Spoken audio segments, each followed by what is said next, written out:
Tribuners, bertemu lagi bersama saya, pemimpin redaksi Tribun Jateng. Hari ini kita bertemu dalam Tribun Topik.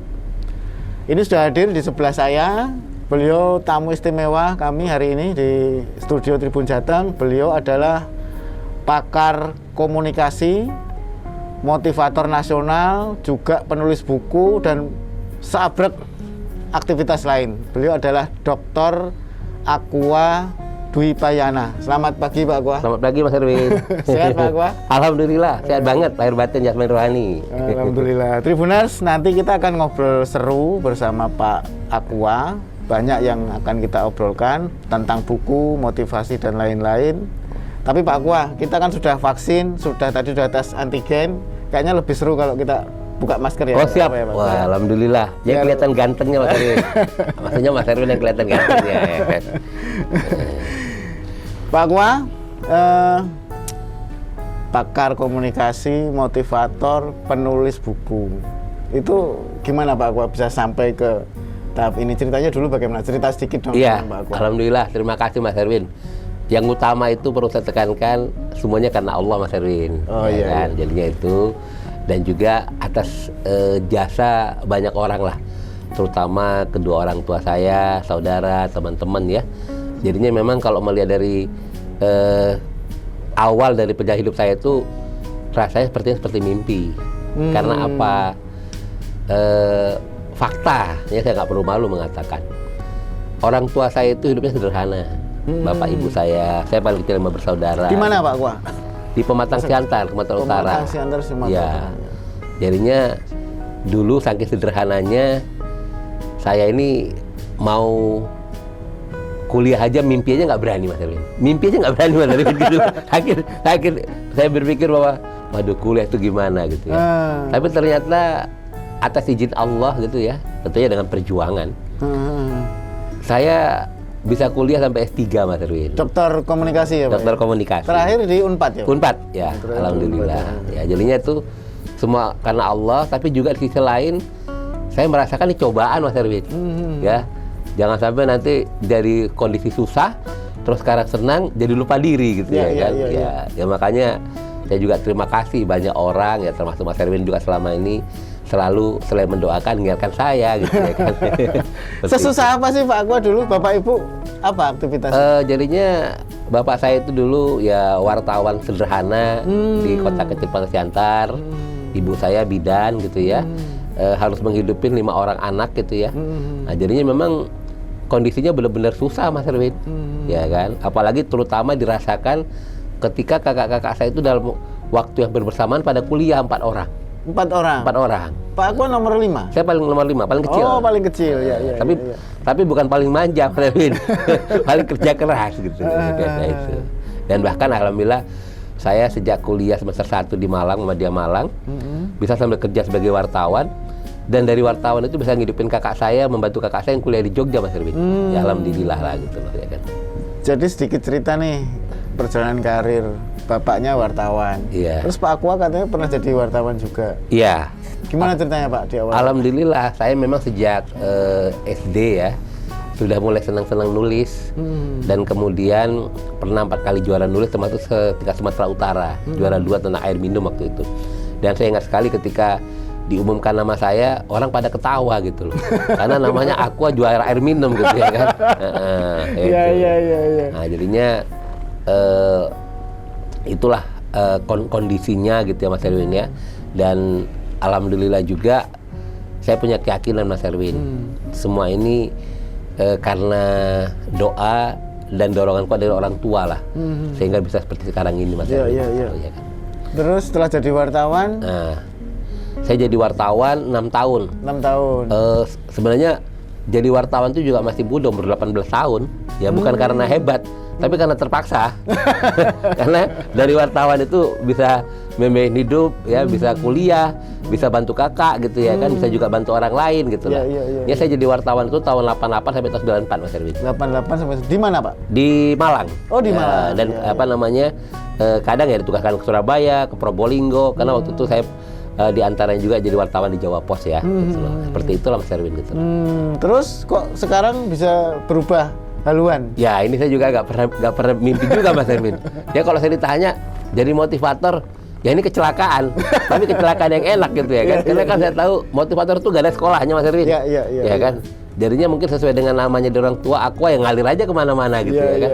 Tapi alhamdulillah ngalirnya yang enak Mas Erwin gitu ya kan.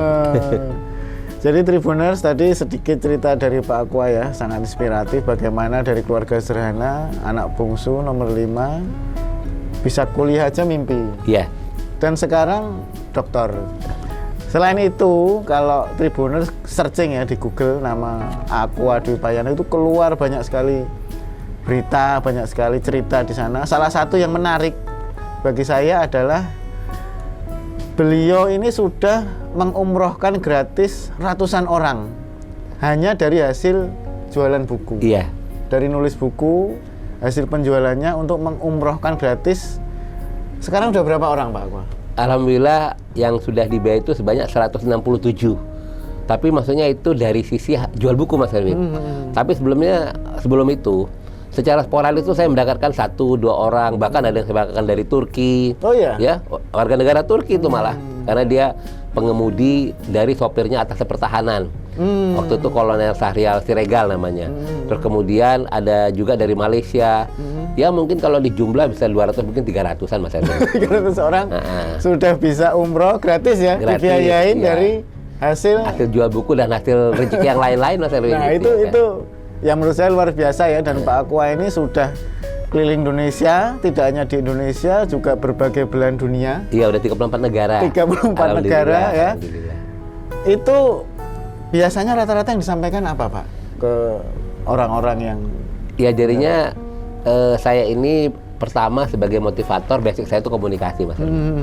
Dan saya setahu saya sampai hari ini motivator di Indonesia yang basicnya S1, S2, S3 komunikasi itu hanya saya. Ya.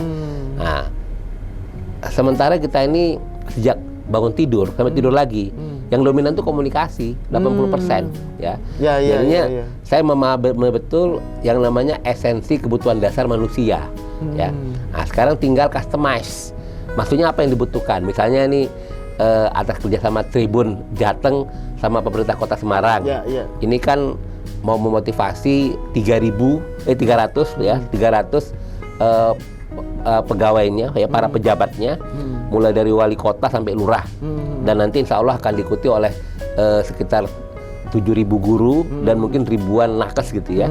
Nah, artinya apa? Kalau mereka ini yang dibutuhkan adalah bagaimana supaya bisa meningkatkan kinerja mereka, ya, terutama dari sisi kondisi selama pandemi, ya kan. Nah, sedangkan misalnya kalau saya berbicara di depan para mahasiswa, ya bagaimana semangat belajar mereka. Jadinya customize lah Mas Erwin apa yang dibutuhkan. Dan saya ini mohon maaf, meskipun S3, ketika saya berbicara tuh saya nggak pakai teori-teori, nggak muluk-muluk. Saya bicara to the point aja, pengalaman aja. Yang ternyata saya merasakan orang lebih membutuhkan itu. Bahkan pengalaman saya, contohnya di beberapa tempat kemarin itu, terakhir itu di Rumah Sakit Suwandi Surabaya, ada 1.200 orang. Itu ada beberapa orang yang menitikkan air mata, ya kan, ketika saya sharing apa yang saya lakukan gitu ya. Dan itu nggak dibuat-buat gitu loh. Jadinya natural aja Mas Erwin. Memang saya merasakan bahwa setiap manusia itu punya hati, dan ketika hatinya disentuh ya dengan hati-hati, itu efeknya luar biasa, membangkitkan semangat gitu ya. Nah, saya kondisi-kondisi itu membuat saya makin termotivasi, makin bersemangat gitu loh. Yang pada dasarnya ketika saya melaksanakan sharing komunikasi dan motivasi, saya juga mendapatkan energi positif dari seluruh peserta Mas Erwin gitu loh. Makanya saya menjadi ketagihan, menjadi senang ya, menjadi bahagia. Semua saya dapatkan, dan itu kondisi itu tidak bisa digantikan dengan uang berapapun gitu loh. Itu yang saya merasakan selama ini gitu loh. Makanya ya senang karena Allah memberikan saya kesempatan ibadah yang lebih luas dengan tempat juga yang luas sekali gitu loh. Iya. Jadi Tribuners itu tadi Pak Aqua ada cerita bagaimana pentingnya komunikasi ya, karena 80% ya kita 80% hidup ini komunikasi. Artinya kita bertemu orang, berkomunikasi, dan itu kalau dikuasai insya Allah bisa dasar dan luar biasa. Saya udah ngerasain itu soalnya. Saya ini modalnya kemana-mana cuma modal hati dan komunikasi aja Mas Erwin. Iya. Alhamdulillah gitu loh. Nah ini cerita sedikit Pak Aqua tentang 2 buku ini. Jadinya alhamdulillah Mas Erwin, ini juga karena Allah ya. saya ini karena punya basic sebagai wartawan. Sampai hari ini saya sudah menulis belasan buku, ya. Dan sejak buku yang pertama, judulnya Kemersi Media, di launching 2003, gitu ya. Sampai hari ini, ya, buku trilogi Silaturahim yang 2 di depan kita ini, ya. Semua hasil penjualannya itu saya dedikasikan buat kegiatan sosial. Oh gitu? Iya. Nggak buat bangun rumah? Nggak. Apa gitu ya? Karena sama Allah saya sudah dikasih rumah yang bagus, sudah cukup lah buat saya Mas Erwin semuanya gitu ya kan. Jadi memang sosial, dan sebenarnya kan esensinya apa? Ketika kita membantu orang, ya ikhlas, itu sama dengan membantu diri kita dan keluarga kita gitu loh. Dan saya terserah secara jujur mengatakan, saya bersama keluarga saya secara kehidupan sudah cukup. Ya. Nah, tinggal bagaimana membahagiakan, membantu orang lain gitu. Nah, buku ini adalah bagian dari buku trilogi Silaturahim. The Power of Silaturahim, kekuatan silaturahim. Itu ada 3 buku, yang ketiganya itu sudah dicetak totalnya itu sebanyak 260.000 eksemplar. 260.000 eksemplar? Iya. Alhamdulillah Mas Erwin. Jadinya kalau saya ditanya kok bisa begini, semuanya karena Allah. Saya juga nggak pernah membayangkan bukunya seperti ini. Contohnya buku kita di depan 2 ini, nggak sampai setahun gitu ya, sekitar 10 bulan lah. Ini memang tidak saya pasarkan di toko buku, tidak saya pasarkan di media sosial, langsung kepada pembelinya. Ini juga saya ingin membuktikan bagaimana dasarnya silaturahim. Dan itu sudah dipasarkan kurang lebih 40.000 dalam 10 bulan? Dan 10 bulan. Wah, luar biasa sekali itu Pak. Iya. Dan saya juga bersyukur situasi pandemi di mana orang mungkin buku bukan menjadi prioritas gitu ya kan. Dan kemudian juga sekarang ini orang jarang membaca buku cetak seperti ini, tapi ya semuanya karena Allah. Dan sekarang ini sedang proses cetak 60.000 eksemplar. 60.000. Dan sebagian itu ya mungkin kurang lebih sekitar 30.000 lah ya. Itu sudah ada yang mau beli lah gitu loh ya. Udah ada waiting list gitu ya kan.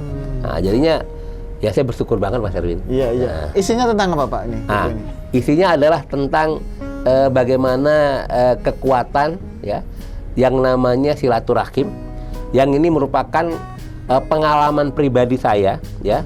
Bagaimana melaksanakan silaturahim. Yang pertama ini, yang di sebelah kanan ini, dengan teman akrab saya yang namanya Pak Vence Wardana, yang beliau ini agamanya Katolik dan beliau ini Tionghoa, tapi jiwa sosialnya tinggi banget. Beliau inilah yang memotivasi saya untuk setiap tahun memberangkatkan orang umroh, membantu siapa saja gitu ya. Dan Pak Vence ini setiap saya meminta bantuan apapun nggak pernah ditolak. Ya, saya banyak belajar dari beliau nih. Kenalnya baru 6 tahun. Tapi sudah seperti saudara puluhan tahun, lebih dari saudara kandung lah. Terus buku yang di sebelah Mas Erwin itu adalah Kiprah. Ini juga sebagai apresiasi saya dan ucapan terima kasih saya yang luar biasa kepada kedua anak saya, Alira Fania Putri Dwi Payana dan Safero Karimeto Dwi Payana. Artinya mereka sebagai anak milenial yang selama ini banyak orang mengeluhkan anak-anak milenial, tapi alhamdulillah saya merasakan Alira sama Ero ini luar biasa. Luar biasanya kenapa?